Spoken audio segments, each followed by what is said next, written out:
ಒಳ ಮೀಸಲಾತಿ ವಿಧೇಯಕವು ರಾಜ್ಯಪಾಲರ ಸಹಿ ಪಡೆದು ಅನುಮೋದನೆಗೊಂಡಿದೆ ಎಂದು ಸಂತೋಷ ಪಡುವ ಸಂದರ್ಭದಲ್ಲಿ ಒಳ ಮೀಸಲಾತಿ ಅನ್ವಯವಾಗುವಂತೆ 56,000 ಹುದ್ದೆಗಳನ್ನು ಭರ್ತಿ ಮಾಡುತ್ತೇವೆ ಎಂಬ ಫೆಬ್ರವರಿ 26ರ ಸಚಿವ ಸಂಪುಟದ ತೀರ್ಮಾನ ಸಂವಿಧಾನ ಮತ್ತು ಸಾಮಾಜಿಕ ನ್ಯಾಯಕ್ಕೆ ಬಗೆದ ಘೋರ ಅನ್ಯಾಯವಾಗಿದೆ ಎಂದು ಶೋಷಿತ ಜನಜಾಗೃತಿ ವೇದಿಕೆ ಪ್ರಧಾನ ಸಂಚಾಲಕರಾದ ಬಸವರಾಜ ಜವಳಿ ಖಂಡಿಸಿದ್ದಾರೆ. ನಗರದ ಪತ್ರಿಕಾ ಭವನದಲ್ಲಿ ನಡೆದ ಸುದ್ದಿಗೋಷ್ಠಿಯಲ್ಲಿ ಮಾತನಾಡಿದ ಅವರು 35 ವರ್ಷಗಳ ಒಳ ಮೀಸಲಾತಿ ಹೋರಾಟಕ್ಕೆ ಮಹಾದ್ರೋಹ ಎಸಗಲಾಗಿದೆ. ಸರ್ಕಾರದ ಈ ತೀರ್ಮಾನವನ್ನು ಶೋಷಿತ ಜನಜಾಗೃತಿ ವೇದಿಕೆಯ ಖಂಡಿಸುತ್ತದೆ ಎಂದರು. ಚುನಾವಣೆ ಪೂರ್ವದಲ್ಲಿ ಹೇಳಿದ ಮಾತಿನಂತೆ ಸರ್ಕಾರ ನಡೆದುಕೊಂಡಿಲ್ಲ. ಸರ್ಕಾರಕ್ಕೆ ನಾಚಿಕೆ ಮಾನ ಮರ್ಯಾದೆ ಇದೆಯಾ ಎಂದು ಕಿಡಿಕಾರಿದ್ದಾರೆ. ಒಂದು ವೇಳೆ ಒಳ ಮೀಸಲಾತಿ ಜಾರಿಯಾಗದೆ ಹೋದರೆ ಸರ್ಕಾರದ ವಿರುದ್ಧ ಬೃಹತ್ ಪ್ರತಿಭಟನೆ ಮಾಡಲಾಗುವುದು ಎಂದು ತಿಳಿಸಿದರು. ಈ ಸುದ್ದಿಗೋಷ್ಠಿಯಲ್ಲಿ ರಾಮಚಂದ್ರ ಆರ್ ಕಾಂಬಳೆ, ಲಕ್ಕಪ್ಪ ಜವಳಿ, ಸುಂದರ್ ಸಾಗರ್, ಶಿವಕುಮಾರ್ ಆಜಾದ್ಪುರ್, ರಾಹುಲ್ ಮೇತ್ರಿ ಹಾಜರಿದ್ದರು. ಕರ್ನಾಟಕ ರಾಜ್ಯದಲ್ಲಿ ಒಳ ಮೀಸಲಾತಿ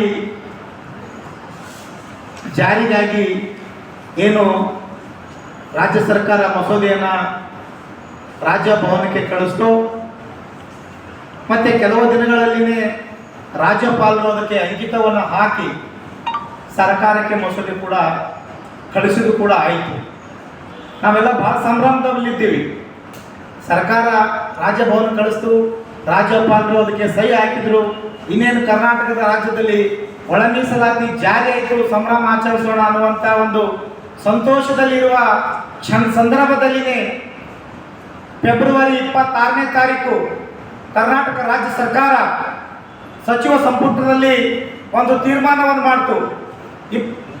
56,000 ಹುದ್ದೆಗಳು ಒಳ ಮೀಸಲಾತಿಗೆ ಅನ್ವಯಿಸದೆ ಹುದ್ದೆಗಳನ್ನು ಕರೆದಿರುವುದು ಸಾಂವಿಧಾನಿಕವಾಗಿ ಮತ್ತು ಸಾಮಾಜಿಕ ನ್ಯಾಯಕ್ಕೆ ವಿರುದ್ಧವಾಗಿರ್ತಕ್ಕಂಥದ್ದು. ಅದನ್ನು ನಾನು ಪ್ರಬಲವಾಗಿ ಶೋಷಿತ ಜನಜಾಗೃತ ವೇದಿಕೆ ಮೂಲಕ ಮತ್ತು ಇನ್ನು ಪತ್ರಿಕಾಗೋಷ್ಠಿಯಲ್ಲಿ ಸರ್ಕಾರದ ನಡೆಯನ್ನು ಖಂಡಿಸುತ್ತೇನೆ. ಆಮೇಲೆ ಈ ಸರ್ಕಾರ ಯಾವಾಗಲೂ ಒಂದು ನೆಪವನ್ನು ಹೇಳಿ ಮಾದಿಗ ಸಮುದಾಯಕ್ಕೆ ಒಂದು ಅನ್ಯಾಯವನ್ನು ಮಾಡ್ತಾ ಇದೆ. ಚುನಾವಣೆಯ ಪ್ರಣಾಳಿಕೆಯಲ್ಲಿನೇ ಘೋಷಣೆ ಮಾಡಿದ್ರು ಅವರು, ಕಾಂಗ್ರೆಸ್ ಸರ್ಕಾರ ರಾಜ್ಯದಲ್ಲಿ ಬತ್ತು ಅಂತಂದ್ರೆ ಮೊದಲನೇ ಸಂಪುಟ ಸಭೆಯಲ್ಲಿನೇ ನಾವು ಒಳ ಮೀಸಲಾತಿಯನ್ನ ಜಾರಿ ತರ್ತೀವಿ ಅಂತ ಹೇಳಿದ್ರು. ಮುಂದುವರಿದು ಚಿತ್ರದುರ್ಗ ಸಮಾವೇಶದಲ್ಲಿ ಮುಖ್ಯಮಂತ್ರಿ ಸಿದ್ದರಾಮಯ್ಯನವರು ಘೋಷಣೆ ಮಾಡ್ತಾರೆ, ನಮ್ಮ ಉದ್ದೇಶನೇ ಒಳ ಮೀಸಲಾತಿಯನ್ನ ಜಾರಿ ಮಾಡ್ತಕ್ಕಂಥದ್ದು, ನಾನು ಸಾಮಾಜಿಕ ನ್ಯಾಯದ ಪರವಾಗಿರ್ತಕ್ಕಂಥದ್ದು, ಒಳ ಮೀಸಲಾತಿ ಜಾರಿ ಮಾಡೋದಕ್ಕೆ ನಮ್ಮ ಸರ್ಕಾರವ ಬದ್ಧವಾಗಿದೆ ಅಂತೇಳಿ ಮಾತು ಕೊಟ್ಟರು. ಎಲ್ಲಿ ಮಾತಿಗೆ ಬದ್ಧತೆ ಇದೆ? ನಾನು ಪತ್ರಿಕಾ ಗೋಷ್ಠಿಯ ಮೂಲಕವಾಗಿ ಕಾಂಗ್ರೆಸ್ ಸರ್ಕಾರಕ್ಕೆ ಕೇಳ್ತೀನಿ, ನಿಮಗೆ ನಾಚಿಕೆ ಮಾನ ಮರ್ಯಾದೆ ಇದೆಯಾ? ಕೊಟ್ಟ ಮಾತಿನಂತೆ ಅದು ಕ್ರಿಯಾರೂಪದಲ್ಲಿ ತರುವುದಕ್ಕೆ ನಿಮ್ಮ ಕೈಯಿಂದ ಆಗುವುದಿಲ್ಲ ಅಂತಂದ್ರೆ ಯಾಕೆ ಆ ರೀತಿ ಉದ್ದುದ ಭಾಷಣಗಳು ಮಾಡ್ತೀರಾ? ಸುಳ್ಳು ಹೇಳಿ ಒಂದು ಸಮುದಾಯಕ್ಕೆ ಮೋಸ ಮಾಡೋದನ್ನ ಸಿದ್ದರಾಮಯ್ಯರವರು ನಿಲ್ಲಿಸಬೇಕು ಅಂತ. ಹಾಗಾಗಿ ಇದೇ ತಿಂಗಳು ಮಾರ್ಚ್ 27ರಂದು ಏನು ತಾವು ಕ್ಯಾಬಿನೆಟ್ನಲ್ಲಿ ಮತ್ತೆ ಮಾತು ಕೊಟ್ಟಿದ್ದೀರಾ, ಸಂಪೂರ್ಣವಾದಂಥ ಒಳ ಮೀಸಲಾತಿಯನ್ನ ಜಾರಿ ಮಾಡ್ತೀವಿ, ಮತ್ತೆ ಅಂದಿನ ಕ್ಯಾಬಿನೆಟ್ನಲ್ಲಿ 56,000 ಹುದ್ದೆಗಳಿಗೂ ಒಳ ಮೀಸಲಾತಿಯನ್ನ ಅನ್ವಯಿಸ್ತಕ್ಕಂಥದ್ದನ್ನ ನಾವು ಜಾರಿ ಮಾಡ್ತೀವಿ ಅಂತ ಹೇಳಿದ್ರು. ನಿಮಗೆ ನಿಮ್ಮ ಮಾತಿನ ಮೇಲೆ ಬದ್ಧತೆ ಇದ್ರೆ ಸಿದ್ದರಾಮಯ್ಯ ಸಾಹೇಬರಿಗೆ 27ರಂದು ಸಂಪೂರ್ಣ ಒಳ ಮೀಸಲಾತಿಯನ್ನ ಜಾರಿ ಮಾಡಬೇಕು, ಮತ್ತೆ 56,000 ಹುದ್ದೆಗಳು ಅನ್ವಯವಾಗುವಂತೆ ಒಳ ಮೀಸಲಾತಿಯನ್ನ ಜಾರಿ ಮಾಡಬೇಕು ಅಂತೇಳಿ ಪತ್ರಿಕಾಗೋಷ್ಠಿ ಮೂಲಕವಾಗಿ ಒತ್ತಾಯಿಸ್ತೀನಿ. ಒಂದು ವೇಳೆ ಇದೇ ಆಶ್ವಾಸನೆಗಳನ್ನ ನೀಡಿ 27ನೇ ತಾರೀಕು ಮಾದಿ ಸಮುದಾಯಕ್ಕೆ ಮತ್ತೆ ಏನಾದರೂ ಮೋಸ ಮಾಡಿದ್ರೆ ಈ ಮೋಸನ ನಾವು ಈ ಸಾರಿ ಸಹಿಸೋದಿಲ್ಲ. ಖಂಡಿತವಾಗಿ ಶಾಂತಿಗೆ ಎಲ್ಲದಕ್ಕೂ ಒಂದು ತಾಳ್ಮೆ ಇದೆ. ತಾಳ್ಮೆ ಲಿಮಿಟ್ ಪಾಸ್ ಆಯಿತು ಅಂತಂದ್ರೆ ಯಾವ ಅಪ್ಪನ ಸರ್ಕಾರಕ್ಕೂ ನಾವು ಹೆದರೋದಿಲ್ಲ. 35 ವರ್ಷಗಳ ಕಾಲ ಶಾಂತಿಯುತವಾಗಿ ಹೋರಾಟ ಮಾಡ್ಕೊಂಡು ಬಂದೀವಿ.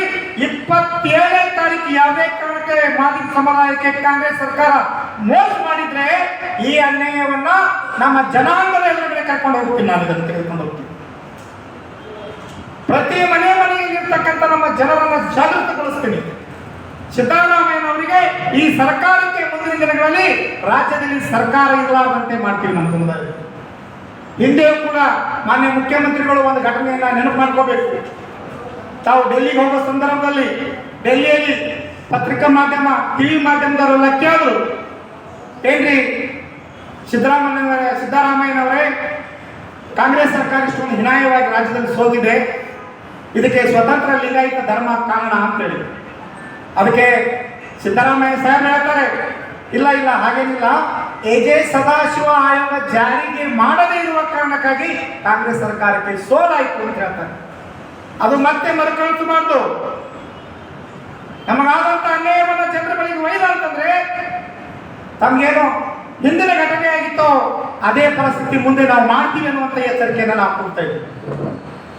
ಒಂದ್ ವೇಳೆ 27ನೇ ತಾರೀಕು ಗುಲ್ಬರ್ಗ ಒಳ ಮೀಸಲಾತಿಯನ್ನ ಸಂಪೂರ್ಣ ಜಾರಿ ಮಾಡದೆ ಹೋದರೆ 56,000 ಹುದ್ದೆಗಳು ಅನ್ವಯಿಸದೇ ಇದ್ದರೆ 27ರ ನಂತರ ಕಲಬುರಗಿಯಲ್ಲಿ ಉಗ್ರವಾದಂತ ಹೋರಾಟವನ್ನು ನಾವು ಮಾಡ್ತೀವಿ.